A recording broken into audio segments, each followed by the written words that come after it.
4 retired KDF service members, retired National Youth Service men and women who wish to join the KDF as constables should be aged between 30 and 55 years and between 35 and 45 years respectively.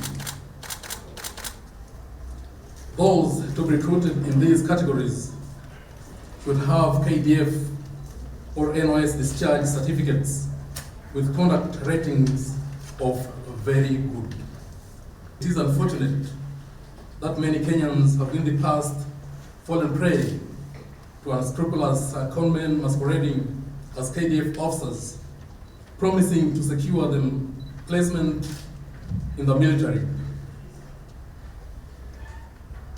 It is important that through your media outlets, Kenyans are sensitized to be wary of such contracts.